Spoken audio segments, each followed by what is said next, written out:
10-year-old Emani Moss starved to death before her body was burned in a trash can. Sometimes, the scariest monsters don't live in fairy tales. They walk among us. And too often, their victims are defenseless children, like Emani Moss. Today, we're going to examine how the system failed this little girl and what lessons we must take from her tragic story. The details of this case are deeply disturbing and may be difficult to hear. But I cannot stay silent about what happened to Emani. Her story is more than just one family's tragedy. It's a reflection of larger systemic failures in our society. Emani Moss was born on April 23, 2003, in Atlanta, Georgia. She was one of 5 children born to a mother who struggled with addiction and eventually lost custody of all her children. Her father, Emani Moss, became her sole guardian. Emani's biological mother had no further contact with her, but despite the circumstances, Emani was a bright, happy child. Teachers described her as always smiling and kind to everyone, even the class bully, whom she tried to befriend daily. She was primarily raised by her father, but was also deeply loved by her grandmother, Robin, and her aunt, Sharonis. Emani was an active member of the Freedom Christian Church, where he eventually met Tiffany Moss, a kindergarten teacher. Their relationship developed quickly, and after a few years of dating, they married in July 2009. Together they had 2 children. For a while, everything seemed fine, until tragedy struck. Less than a year into the marriage, Tiffany began physically abusing 6-year-old Emani. At school, Emani confided in the nurse, saying she was terrified to go home with a bad report card because she feared her parents would hurt her. She also revealed that her stepmother had beaten her with a curtain rod. The nurse immediately examined Emani and found numerous scabs, bruises, and welts across her arms, back, chest, legs, and shoulders. Authorities were contacted, and Emani was taken to the police station. Tiffany Moss was arrested and charged with first-degree child cruelty. Tiffany admitted to hitting Emani 3 times with a brown leather belt, simply because she was eating too slowly. She later pleaded guilty and was sentenced to 5 years of probation under Georgia's first offender program, which also cost her her teaching job. However, just a few months later, the Georgia Department of Family and Children's Services, DFCS, closed the case after Tiffany and Emani completed parenting courses. During this time, Emani was temporarily removed from the Moss household and placed in the care of her grandmother, Robin, for 6 months. Under Robin's care, Emani began to thrive. Her grades improved significantly, her demeanor brightened, and Robin described her as a wonderful child.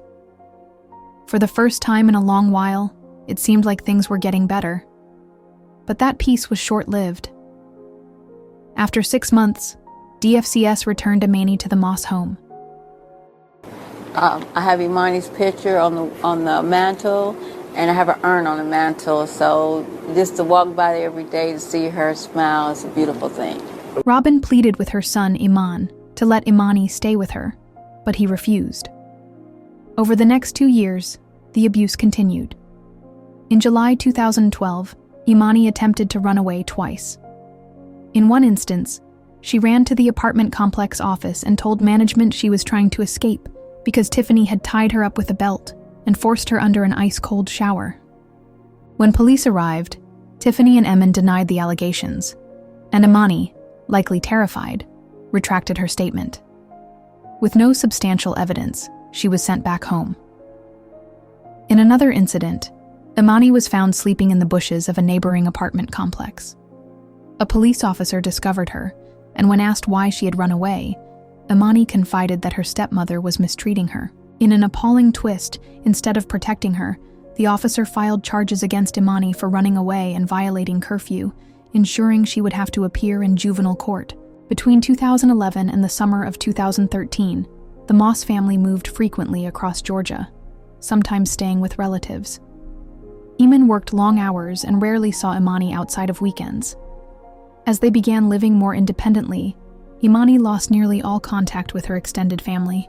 This continued until Mother's Day 2013. That day, Emani's sister, Sharonis, invited the Moss family to her home for a family gathering with their mother, Robin. The moment they saw Emani, they knew something was wrong. Her hair had been cut short. When Robin asked Tiffany about it, she coldly responded, "If you act ugly, you'll look ugly." Emani seemed more withdrawn than they remembered, timid, almost afraid to speak. But despite the torment she endured at home, she somehow managed to maintain good grades and a positive attitude at school. That summer, the Mosses announced their decision to withdraw Emani from public school and homeschool her. Sharonis immediately objected, knowing this would further isolate Emani. She even contacted DFCS to intervene. But her concerns were dismissed. Officials refused to act, reasoning that since the Mosses had 2 other young children in the home, there was no immediate threat. With that decision, Emani was completely cut off from the outside world. On August 6, 2013, DFCS received an anonymous report stating that Emani was being neglected by her father and stepmother and appeared dangerously thin. However, the agency never followed up.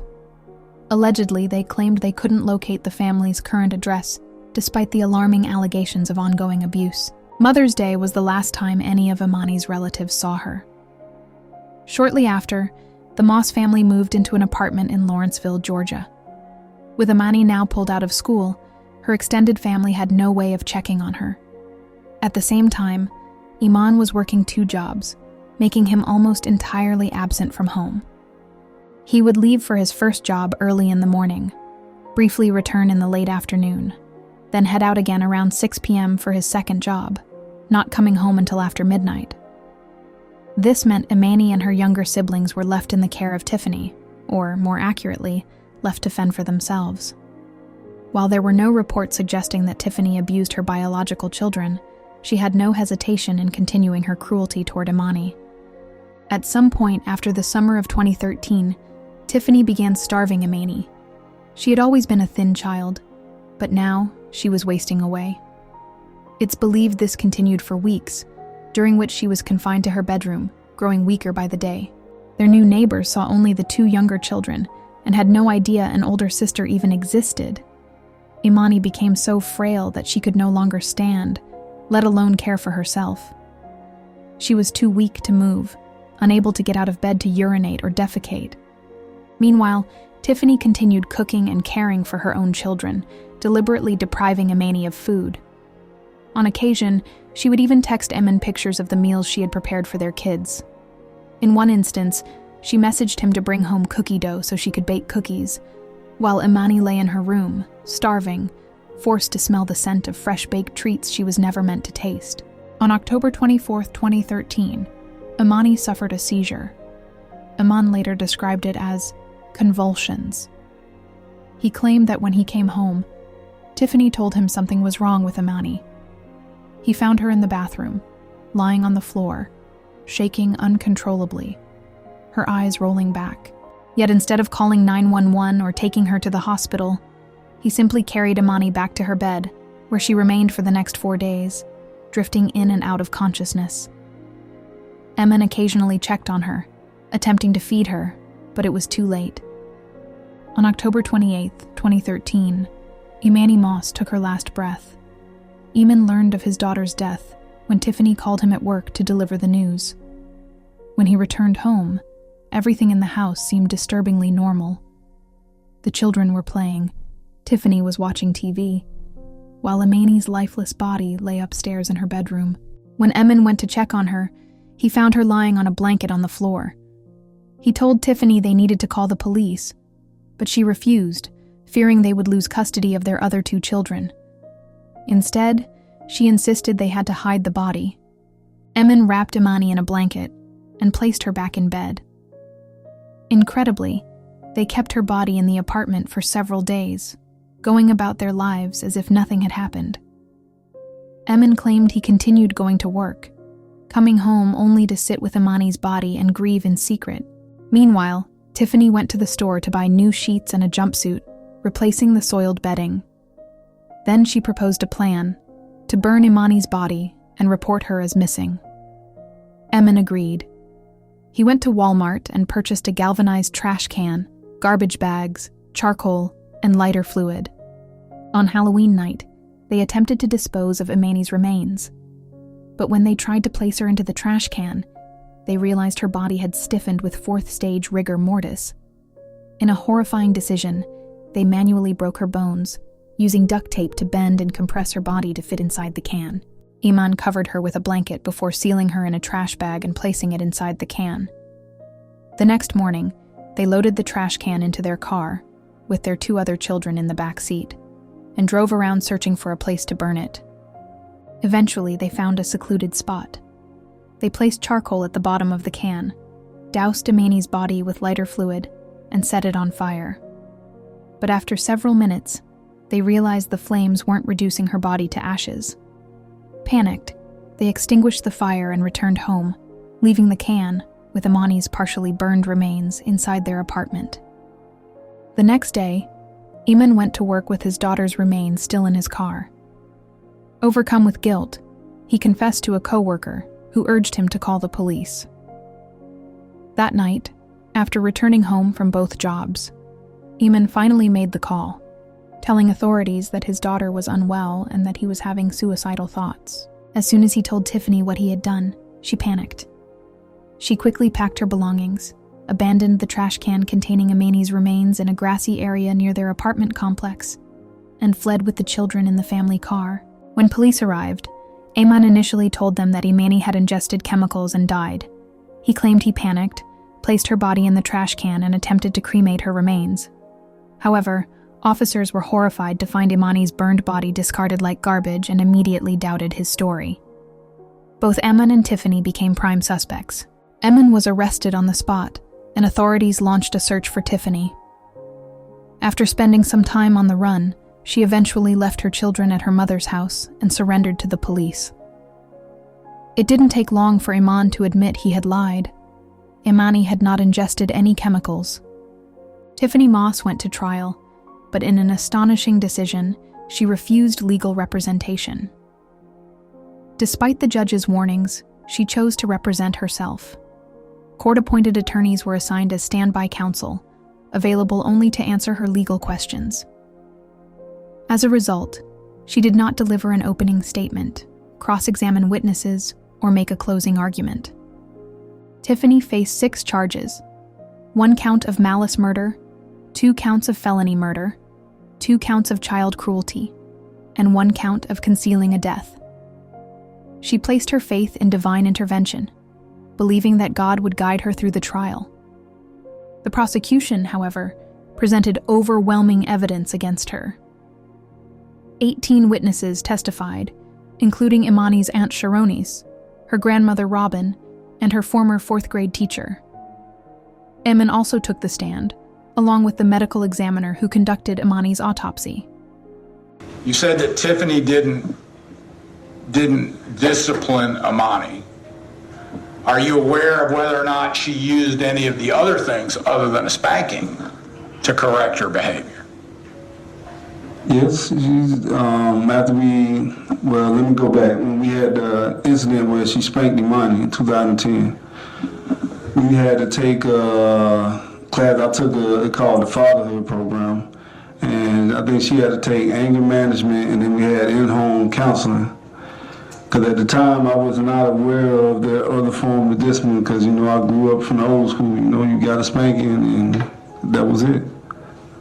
So you learned about other forms of Yes, discipline? but at the time, I didn't know, but, spanking and... Perhaps the most chilling revelation was the extent of Emani's malnourishment. When her body was discovered, she weighed just 30 pounds. The medical examiner testified that she was nothing more than skin and bones, with extreme muscle loss and organs that had shrunk well below normal size. Her cause of death was starvation. As jurors were shown the heartbreaking autopsy photos, many struggled to look. Some turned away, and one even broke down in tears. Tiffany Moss, however, remained expressionless, never once looking up. Eman testified that Emani always ate eagerly when he was home on weekends, implying that Tiffany was solely responsible for starving the child. During closing arguments, the district attorney urged the court not to grant Tiffany a life sentence with the possibility of parole. She has shown you too much of her ability to be cruel. they argued. There will always be that dark side waiting to come out. On May 1, 2019, 36-year-old Tiffany Moss was sentenced to death by lethal injection. Tiffany Moss became the first person to be sentenced to death in Georgia in over 5 years. The judge set her execution date between June 7th and 14th, 2019, though that timeline has continued to shift due to ongoing appeals. Despite the gravity of her sentence, Emani and Tiffany remained married, and both lost custody of their 2 younger children after Emani's tragic death. The children were placed with foster parents, although Tiffany and Emani's families tried to regain custody. Emani's death sparked intense criticism and led to significant changes within Georgia's child protection system. Following the tragedy, several DFACS employees were fired, while others faced disciplinary actions. The way the agency handles abuse investigations and reports has been overhauled as a result. In January 2015, the newly formed Child Welfare Reform Council issued a report outlining reforms for Georgia's child welfare system. In 2018, Emani's grandmother, Robin, filed a lawsuit against DFAX, accusing the agency of knowing about the abuse in the Moss household, but failing to intervene sooner. As of now, there has been no public information about the outcome of this lawsuit. Emani is currently serving his sentence at Smith State Prison in Glenville, Georgia, while Tiffany is housed at Arundel State Prison, Georgia's only female death row inmate. She is set to become the 3rd woman executed in the state since 1945. This case remains an incredibly difficult one to report, but it underscores the systemic failures and negligence that allowed Emani to suffer at the hands of those responsible for her care. We can only hope Tiffany faces justice in the afterlife, and Emani lives forever haunted by the guilt of his daughter's death. As for Emani, may she rest peacefully in heaven. I want to extend a heartfelt thank you to everyone who watched this video in its entirety. Please share your thoughts on this case in the comments, and don't forget to subscribe to my channel. It truly motivates me to continue producing these important investigations. Thank you, and stay safe.